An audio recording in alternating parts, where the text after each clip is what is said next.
Pagbasa mula sa ikalawang aklat ng Makabeyo. Noong mga araw na iyon, may isang matanda at iginagalang na guro ng kautusan, siya si Eleazar. Nakatuwaan nilang siya ay pakanin ng baboy, kaya't pinilit siyang magbuka ng bibig. Sa pag-iwas niyang makapitan ng kasamaan, pinili na niya ang mamatay na marangal.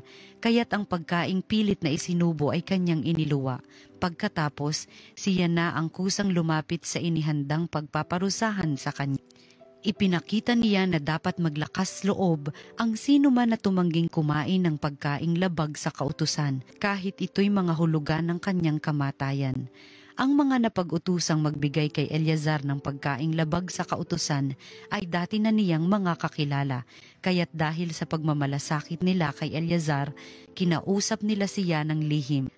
Pinapaghanda nila siya ng karning hindi ipinagbabawal, at ipinayo na magkunwari siyang ang karneng baboy na ibibigay sa kanya ang kakanin niya. Ngunit ang totoo, ang dala niya ang kanyang kakanin. Sa paraang ito, maliligtas siya sa kamatayan.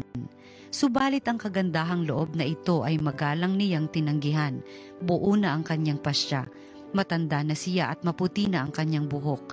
Naalaala niyang sapul pagkabatay naging tapat siya sa kautusan ng Diyos. Kaya't sumagot siya, "Patayin na ninyo ako ngayon din, sa gulang kong ito'y hindi na dapat magkunwari pa. Ano na lang ang sasabihin ng mga kabataan kung hindi ako mananatiling tapat? Hindi ba sasabihin nila na kung kailan ko inabot ang 90 taon ay saka ko pa tinalikdan ang aking relihiyon? Kung ako'y magtaksil para lamang madugtungan ng kaunti ang aking buhay, para ko na ring iniligaw ang mga kabataan at binigyang kahihiyan ang aking katandaan. Maaaring maiwasan ko ang parusa ng tao, ngunit sa mabuhay ako o mamatay, hindi ako makaiiwas sa parusa ng makapangyarihan sa lahat. Kaya't tatanggapin ko na ngayon ang marangal na kamatayan na siyang magiging putong ng aking katandaan. Sa gayon, mag-iiwan ako ng isang dakilang halimbawa sa mga kabataan. Ang marangal at buong pusong paghahandog ng buhay alang-alang sa banal na utos ng Diyos." Matapos niyang sabihin ito, lumapit agad siya sa inihandang pagpapatayan sa kanya. Ang mga kaibigang nagmalasakit sa kanya ay nainis na rin. Para sa kanila'y kaululan lamang ang mga sinabi niya. Kaya't ginulpi nila siya hanggang sa mamatay. Ngunit bago nalagutan ng hininga, sinabi ni Eleazar, "Ang Panginoon ang nakababatid ng lahat. Alam niya ang katakot-takot na hirap na tiniis ko sa pagpaparusang ito, kaya't ito'y maaaring maiwasan ko. Alam din niyang maligaya kong tiniis itong hirap dahil sa aking pagmamahal sa Kanya." Namatay nga si Eleazar, ngunit siya'y nag-iwan ng isang halimbawa ng pagiging uliran sa tapang at di malilimutang katangian ng pag-uugali, hindi lamang para sa mga kabataan, kundi para rin sa buong bansa. Ang salita ng Diyos. Ako'y itinataguyod ng aking Panginoong Diyos. O Panginoon ko, kay raming kaaway, sa abang lingkod mo ay kumakalaban, ang palagi nilang pinag-uusapan, ako raw, O Diyos, di mo tutulungan. Ako'y itinataguyod ng aking Panginoong Diyos. Ngunit ang totoo sa lahat ng oras, iniingatan mo at inililigtas. Sa aki tagumpay ang iginagawad, mahina kong loob ay pinalalakas, kaya ikaw, poon, ng aking tawagan, sinagot mo ako sa bundok na banal. Ako'y itinataguyod ng aking Panginoong Diyos. Ako ay humimlay, agad nakatulog, ligtas na nagising ang iyong kinupkop. Libo mang kaaway, wala akong takot, humanay man sila sa aking palibot. Halika, O Diyos, iligtas mo ako, lahat kong kaaway ay pasukuin mo. Ako'y itinataguyod ng aking Panginoong Diyos. Ang mabuting balita ng Panginoon ayon kay San Lucas. Noong panahong iyon, pumasok si Jesus sa Jericho at naglakad sa kabayanan. Dooy may isang mayamang puno ng mga publikano na nagngangalang Zakeo, at pinagsikapan niyang makita si Jesus upang makilala kung sino ito. Ngunit siya'y napakapandak at dahil sa dami ng tao, hindi niya makita si Jesus.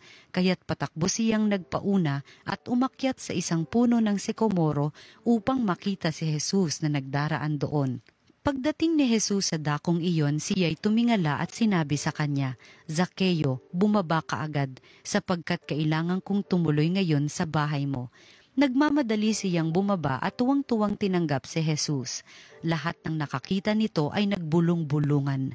Nakikituloy siya sa isang makasalanan, wika nila. Tumayo si Zakeo at sinabi, "Panginoon, ibibigay ko po sa mga dukha ang kalahati ng aking ari-arian, at kung ako'y may nadayang sinuman, 4 na ibayo ang isasauli ko sa kanya." At sinabi sa kanya ni Jesus, "Ang kaligtas ay dumating ngayon sa sambahayang ito.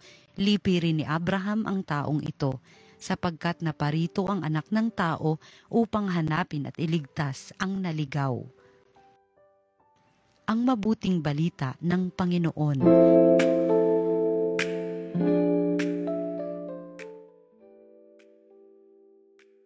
Isang mabiyayang araw po sa inyong lahat. Ano daw ho ang tanda ng isang taong nagkakaedad? Siguro ang pinakamagandang larawan na masasabi natin sa isang taong nagkakaedad ay yung may pinagkatandaan. Pag sinabi ho nating may pinagkatandaan, yan ay yung natuto sa lipas ng panahon, sa tagal ng panahon, sa mga karanasan na kanyang pinagdaanan, kaya masasabi natin na yung isang tao sa tanda, sa larawan ng kanyang edad, ay masasabi nating may pinagkatandaan.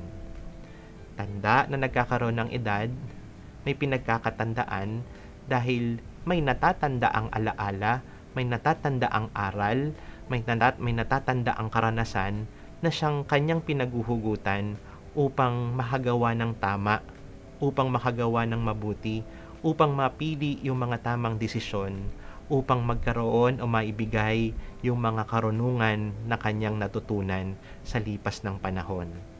Sa tagal ng panahon, marami na siyang naranasan, marami na siyang natutunan, kaya may papasa na siyang karunungan. At ano naman ho yung kabaliktaran nun? Yung tinatawag natin na tumatandang paurong.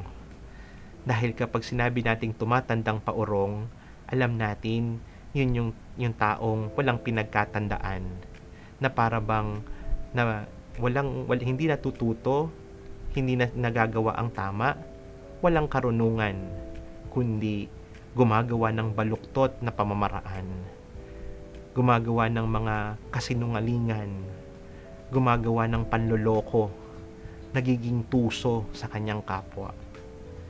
Dalawang larawan ng isang taong nagkakaedad. May pinagkatandaan at tumatandang paurong. At kung papipiliin tayo, syempre, alam naman natin na sana ang pipiliin natin, tayo yung may pinagkatandaan. Ibig sabihin, tama yung mga pinipili natin, natuto tayo sa karanasan, naging marunong tayo sa mga pinagdaanan natin, at sa gayon ay napipili na natin yung tama at naibabahagi natin ang karunungan sa iba. Sa kabaliktaran ng isang taong tumatandang paurong, kahit may edad na, nanloloko pa. Kahit may edad na, nang iisa pa. Kahit may edad na, nanlalamang pa. Yan ho yung larawan ng dalawang taong nagkakaedad. At kung babalikan ho natin yung ating mga pagbasa, meron tayong mga tauhan na ipinakita sa ating mga pagbasa na may pinagkatandaan, lalo na sa ating pananampalataya. Dun sa ating unang pagbasa, narinig natin si Eleazar na kahit may edad na, ay sinabi niya, gusto ko kahit may edad na ako, maipakita ko pa rin sa mga susunod na henerasyon na nakita nila kung paano ko pinanghawakan ng aking pananampalataya kahit ako'y mamatay. At sa ating ebanghelyo, bagamat hindi maganda yung karanasan o yung kasaysayan ni Zakeo, ay pinapaalaala pa rin sa atin na siya isang larawan ng isang taong may pinagkatandaan. Natuto sa pagkakamali, natuto sa kasalanan at niyakap ang pagbabagong buhay.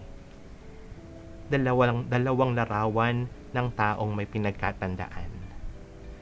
Subalit alam din natin na hindi madali marating ang sitwasyon na ganon. Maraming tukso tayong pagdadaanan. May mga pagkakataon din na para bang nais nating makakuha pa ng mas marami para sa atin. Pero sana ang paalaala din sa atin, maalaala natin na may hangganan din ang ating buhay. Hanggang kailan? Hanggang saan? Pero wag sana nating paabutin kung kailan tayo naghihingalo na. Dahil lang paanyaya sa atin ng Diyos, ngayon na tayo magbalik loob sa Kanya. Ngayon na tayo magsisi sa ating mga kasalanan. Ngayon na tayo magbago ng ating buhay. Upang sa gayon, gaya ni Eleazar sa ating unang pagbasa, mayroon pa rin tayong mabuting halimbawa na maipakita sa mga susunod na henerasyon. At masabi natin sa kanila, kahit papano, nasa buhay natin yung ating pananampalataya. Maaaring katulad din tayo ni Sakeo, may kasaysayan na hindi maganda, pero hindi natatapos ang buhay natin doon.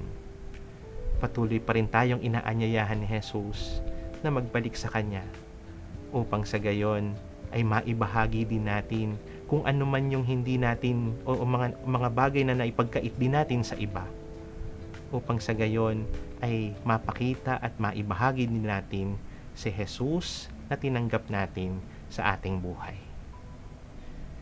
Narinig natin ang salita ng Diyos, tayo na po ang bahalang kumilos.